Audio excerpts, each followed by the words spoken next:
안녕하세요. 안녕하세요. 예, 채널A 뉴스와 뉴스 속풀이 계정으로 보실 수가 있고요. 크게 저희가 3가지 키워드를 가지고 50분간 대담을 진행하려고 합니다. 조금은 정치 시그널 나이트와 다른 포맷인데 키워드부터 소개를 하겠습니다. 먼저 오늘의 첫 번째 키워드는 파기환송인데요. 원래 대담을 준비할 때 이 선고기일이 잡히기 전이어서 이런 얘기를 좀 나눌지 몰랐는데 오늘 있었던 대법원의 전원합의체 선고 결과부터 좀 얘기를 해보겠습니다. 대법원이 2심 선고 36일 만에 이재명 대표의 선거법 위반 사건에 대해서 파기환송, 이게 유죄 취지 파기환송을 결정을 했잖아요. 대선판을 아주 요동치게 할 변수가 생긴 것 같아요. 어떻게 보셨나요? 굉장히 당황스럽습니다. 예. 왜냐하면 저도 대법원이 이런 판단을 내릴 줄은 잘 몰랐고요. 그런데 어쨌든 그만큼 2심 판단 때 예측과 또 달랐던 것이 이렇게 또 반전을 낳게 된 것이 아닌가. 저는 정치의 사법화라는 측면에서 이런 것들을 좀 경계하지만 네. 한편으로는 이 상황이 발생하니까 사법의 정치화도 이제 우려해야 되는 거 아닌가 예. 그런 생각입니다. 1심과 네. 2심과 3심이 다 엇갈려 난 거잖아요. 네. 저는 이렇게 법체계의 안정성이 떨어져서야 저는 국민들의 걱정이 커지지 않을까 생각합니다. 근데 대법원 판결이 일단 파기환송이잖아요. 그럼 서울 고법에서 또 결론을 내야 되는 거고 지금 뭐 대선 전에 그러면은 고법의 판단이 나올 거냐부터 해서 여러 가지 좀 논란거리들이 남아 있는데 김진 위원이 보시기에는 이게 전에 결론이 좀 나올 수 있을까요? 대선 전에? 결론이 못 나오죠. 그리고 결론이 나온다 해도 이재명 후보 측에서 재상고를 하면 예. 또 시간이 걸리기 때문에 이미 대통령 선거 전에 사법적인 문제는 이걸로 끝난 겁니다. 그리고 제가 판단할 때는 대법원도 상당히 정치적인 고려를 할 수밖에 없어요. 예. 이런 특히 대통령 후보와 관련된 선거와 관련된 사건에서는 저는 조희대 대법원장이 윤석열 대통령이 임명한 대법원장이잖아요. 네. 그래서 특히 633 원칙, 6개월, 3개월, 3개월 안에 끝내야 된다라는 데에 어떤 상당한 이 압박감과 부담감과 책임감을 느끼는 상황이었고, 그리고 특히 이제는 예. 사법부에서는 대법원이 파기환송으로 사실상 유죄를 거의 확정된 거거든요. 유죄를 확정했으니까 나머지는 정치판으로 돌린 겁니다. 선고로 공을 넘긴 거예요. 국민들의 선고로 나머지는 다 결정을 해라. 예. 그리고 이제 쉽게 얘기하면 이재명 후보와 관련된 대한민국의 미래를 선거에 맡긴 겁니다. 네. 대법원이. 예. 상당히 정치적인 판단을 한 것이죠. 만약에 이번에 서둘러서 안 내렸다면 예. 어쨌거나 선거는 모르는 거니까 이재명 후보가 만약에 패배를 하면 네. 패배한 이후에 대법에서 또 이렇게 진행을 해서 유지하고 이런 식으로 하면 이거는 야당 탄압, 패자 탄압 예. 이런 식으로 정치적인 부담을 뒤집었을 가능성이 높거든요. 예. 그러니까 사법적으로 대통령 선거 이전에 우리는 할 일을 다 하고 턴다. 네. 나머지는 선거에 맡긴다라는 정적인 고려고 사법적인 판단에 따라서 이 후보가 그런 절차는 이미 다 끝났고 예. 이거는 네. 출마에는 아무런 상관이 없고 정치적으로 도움이 되느냐 안 되느냐 그것은 제가 판단할 때는 반반이죠. 지지층이 결집할 것이고 오히려 네. 반대로 중도층에서는 이탈이 다소 있을 것이고 네. 반반이죠. 반반인 상황이다. 이준석 후보는 또 이런 글을 바로 올리셨더라고요. 네. 민주당이 즉각 후보를 교체해야 된다.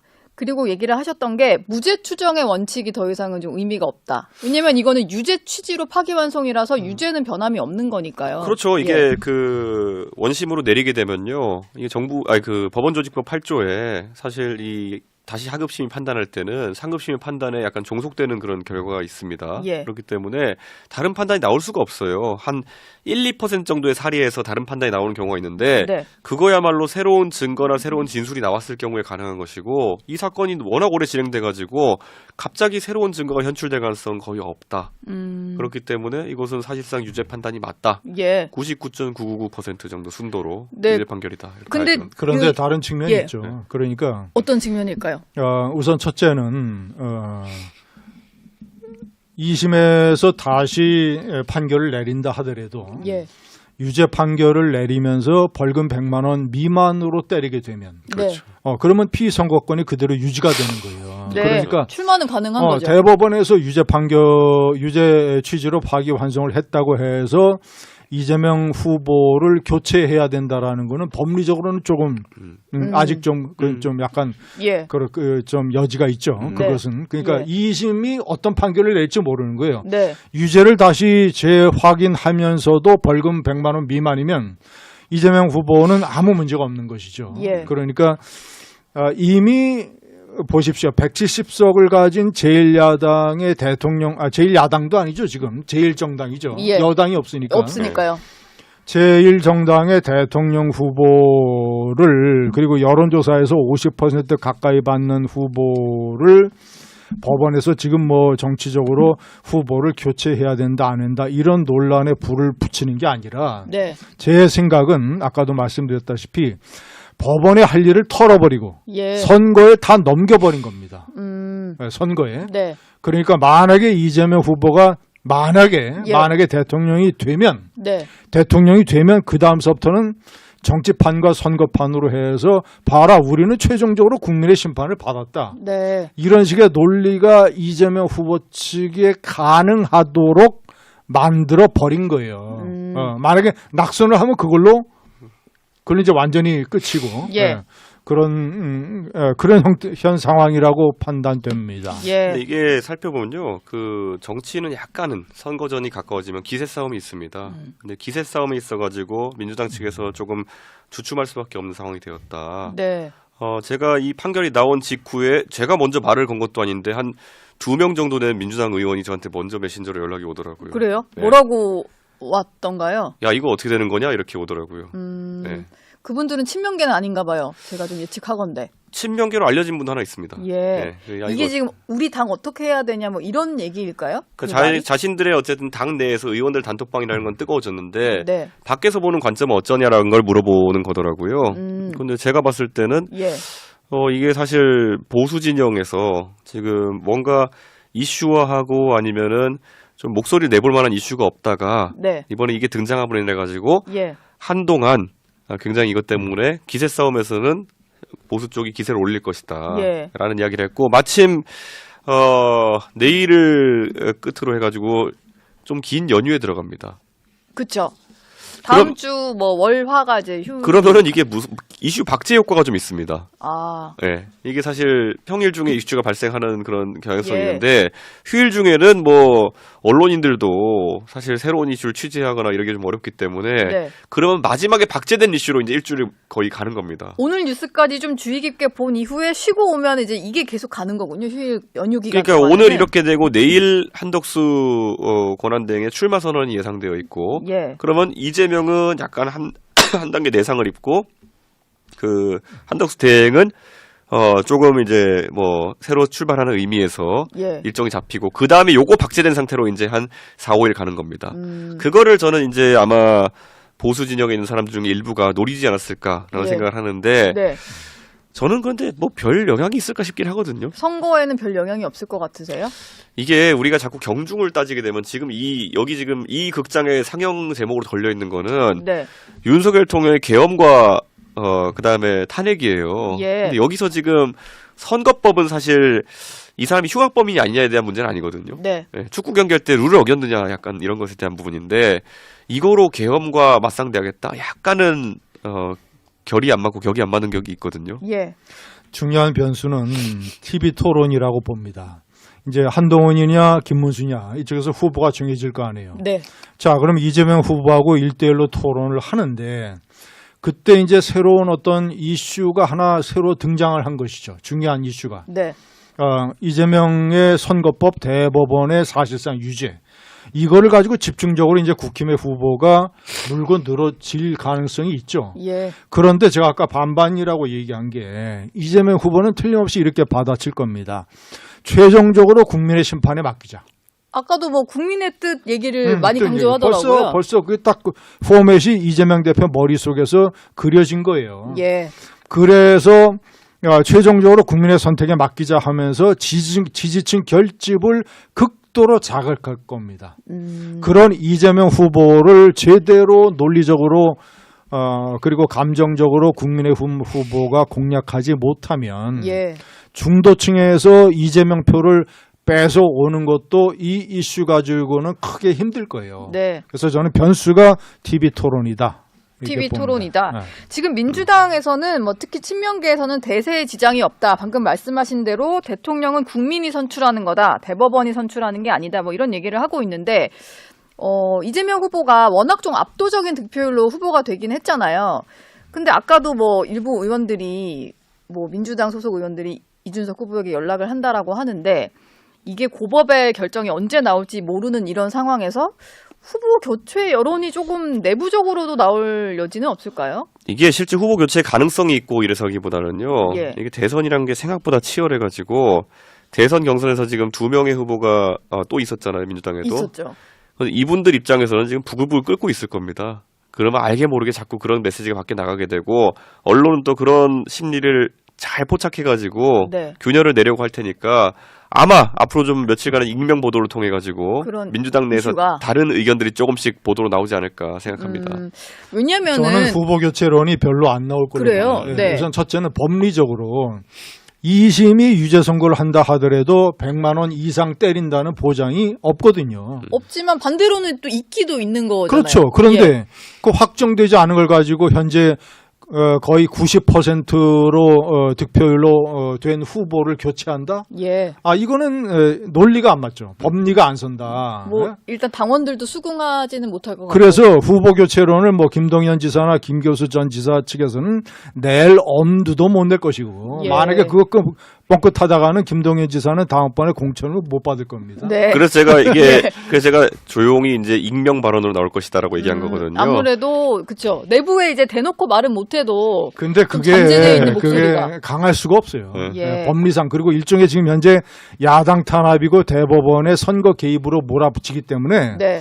이런 분위기에서 무슨 후보 교체론 저는 별로 미약할 걸로 봅니다. 그러면 실제로 어떤 당내의 목소리가 나오고 그렇다기보다는 어찌 보면은 이제 보수 진영에서 선거 프레임이나 선거 공세할 게 별로 없었는데 이걸로 할 수 있는 거네요. 약간 불안정한 후보다 이런 식의 할 수는 공세를 수 있고 있으니까. 아마 제가 뭐 예측하기로는 그 긴 연휴 내내 예. 아마 우리는 채널A 방송에서 방송 지분의 한 40% 정도를 여기 할애해가지고 이 패널 바꿔가면서 얘기로? 계속 네. 이 얘기만 할 겁니다. 근데 아까 말했던 그게 영향이 있을지는 제가 봤을 때는 좀 제한적이라 보는 거고요. 예. 아까 뭐 김진미 의원 말씀대로라면 지지층은 더 결집할 수 있으니까 오히려 그렇죠. 더 결집할 정도가 없어요. 그런데 지금 저 정도면은 거의 이미 다 뭉쳐 있어요. 대바지 수준 다 끌어올린 겁니다. 예. 그렇기 때문에 저 이상 갈 것 같진 않은데 말씀대로 중도층에 있어가지고는 네. 또 이런 사안을 놓고 진짜 저거 날 받아 놓은 거 아니야? 이렇게 인식하는 사람들이 늘어난다 그러면은 이슈거리가 되는 거죠. 예. 예. 민주당 쪽 투표율이 올라갈 가능성이 있죠. 아 오히려요. 이재명의 민주당 쪽 투표율이 올라갈 가능성이 있다 이거예요. 예. 지금 현재 전 의원들을 지역구로 보내서 이번에 투표율과 득표율을 다음번 공천에 반영한다고 했잖아요. 예. 그 정도로 현재 투표율에 자극제를 주고 있는데 거기에 이것이 하나의 불쏘시개 역할을 할 수 있다. 예. 그래서 지지층 결집의 효과는 틀림없이 있을 것이고 네. 반면 중도층에서 국민의힘에서 이것을 어떻게 공략하느냐에 따라서 중도층의 표심이 영향을 받을 수가 있는데 네. 제가 만약에 국민의힘 후보라면 저는 이거 가지고 TV 토론에서 크게 물고 늘어지는 전략은 안 쓸 것 같아요. 차라리 네. 자 대법원에서 유죄 판결을 냈다. 그런데 시간과 절차상 고법에서 이것을 다시 확정할 수가 없다. 그러니까 이제 국민들이 대법원의 유죄 전과자 이재명 후보를 국민들이 심판을 해야 된다. 예. 라고 국민의힘도 똑같이 선거 심판 논리로 나가야지. 예. 나가야지 이걸 다시 무슨 사법적인 뒷다리 잡고 하면 저는 큰 효과가 없을 걸로 봅니다. 저는 오히려. 지금 상황에서 국민의힘 입장에서는 네. 메시지가 정돈이 돼야 될 것 같아요. 그런데 우선 양당에서 이번에 처음 나온 메시지 보면요. 민주당은 굉장히 황당한 메시지 나왔습니다. 뭐가 나왔죠? 첫 번째 메시지가? 한 달 뒤에 두고 보자 뭐 이런 거 있잖아요. 아, 네네. 한 달 뒤는 선거를 의미하는 건데 당선되고 두고 보자 이거네요. 지금 이재명 대표가 원래 무슨 정치 보복 되게 세게 할 것 같은 사람처럼 인식되어 있는데 예. 그걸 좀 불식시키기 위해 가지고 뭐 보수 쪽의 인사들도 영입하고 그리고 또 나 그런 사람 아니에요 같은 이미지를 풍기려고 하잖아요. 근데 그 주변에 있는 사람들이 지금 풍기는 이미지는 이 법원 판단에 대해 가지고 논리적으로 반박하거나 아니면 이런 게 아니라 짧게 한 달 뒤에 두고 보자. 이건 복수의 의지가 강한 거거든요. 그러니까 이걸 보는 순간 자 대법원에서도 봤을 겁니다. 그 페이스북 메시지. 예. 어쭈 보복한다고? 저는 이런 것들이 굉장히 민주당에게 불리하게 동작할 수가 있다. 물론 네. 법원이 이걸 보고 또 열받아가지고 뭐 다른 걸 하겠다는 그런 취지가 아니라 이 판단을 바라보는 많은 국민들이 봤을 때 야, 아무리 그래도 그렇지 자신에게 불리한 판결이면은 예. 저런 식으로 보복 의지를 드러낸단 말이야. 이건 다시 한번 이재명 대표의 그런 뭐랄까요? 복수 네. 의지에 대한 논란이 있을 것 같습니다. 정치 보복을 할 것 같은 사람인데 본인이 안 할 거라고 얘기를 함에도 불구하고 오히려 주변 의원들의 반응 때문에 그게 더 부각이 됐다. 저는 할 것 같아요. 예. 네, 저는 이 일이 있기 전에도 안 한다고 하는 거 보니까 할 것 같아요. 예. 사실 그 말을 뭐 믿으면 안 된다는 의견이 더 많았으니까 뭐 다른 이름의 보복을 하겠죠. 이제 정치 보복이 아닌 다른 이름으로. 아니 정치 보복을 안 하겠다는 말을 안 하는 대통령 후보가 누가 있습니까? 예. 뭐 역사상 네. 전부 다 네. 윤석열 후보도 그랬고 예. 모든 후보가 정치 보복은 안 한다는 말을 네. 반드시 했죠. 예. 그런데 이미 이재명 후보는 하지만 이 내란죄 부분, 이 내란 행위에 관한 것은 철저하게 정리를 해야 된다라는 말을 네. 이미 다 꺼내놨잖아요. 예. 그러면 이제 내란 이거를 몰아치게 하면서 일단 검찰을 분리하겠다는 말도 일단 했었고 네. 그런 것들은 이미 다 뱉어놓은 말들이기 때문에 아마 진행이 될 겁니다. 그러니까 저는 적폐청산이라는 말이 예전에 나왔을 때도 문재인 정부 때요. 적폐가 뭡니까? 쌓여있는 패단이잖아요. 네. 그러니까 박근혜 정부의 탄핵이 발생했는데 거기서 이제 과거 일들 싹 다 뒤져가지고 쌓여있는 패단을 정리하겠다라는 거잖아요. 네. 이 명분 바탕으로 해서 보수진영 정리에 들어갔던 거고 예. 그때 그 도구로서 이제 윤석열 한동훈 검사가 열심히 일한 건데 그때 등장을 하신 분들. 그렇죠. 근데 지금 상황에서도 저는 이재명 대표와 민주당의 인식 중에 제일 골치 아프다 보는 게 뭐만 하면 내란 세력이래요. 예. 예. 내란 종식, 내란 척결 뭐 이런 거 하겠네요. 그러니까 내란은 굉장히 한정적이고 좁은 의미에서 저는 12월 3일 날 윤석열 대통령이 저지른 계엄 그리고 그것을 옹호하려고 하던 일단의 행위 예. 등을 포함해서 12월 14일 날 표결할 때쯤이면 끝났다 보거든요. 네. 대통령 내란 수개가 탄핵된 거예요. 탄핵돼서 직무 정지에 들어갔으면은 거기서 끝이라 보는데 민주당은 자꾸 개념을 확장시키려고 하죠. 예. 내란 세력이 아직 준동하고 있다. 지금 조희대 대법원장도 내란으로 좀 같이 묶는 것 같던데요, 민주당에서는? 아니 대법원에 혼자 앉아있던 분이 무슨 내란을 한다는 거예요. 그러니까 내란이라는 것은 아주 구체적인 개념이고 예. 조희대 대법관 같은 사람을 대법원장 같은 사람을 내란 세력으로 엮는다는 거는 진짜 어디에 앉아있는 누구나 엮을 수 있다는 얘기예요. 예. 그러니까 이게 되게 위험한 거죠. 적폐청산이 그때 물론 윤석열 한동 검사라는 사람들이 이상한 방식으로 진행한 것도 있지만은 네. 1000명 가까운 사람을 수사했다는 거죠. 예. 예. 이게 또 반복이 될 수 있다. 그렇죠. 저희가 파기환송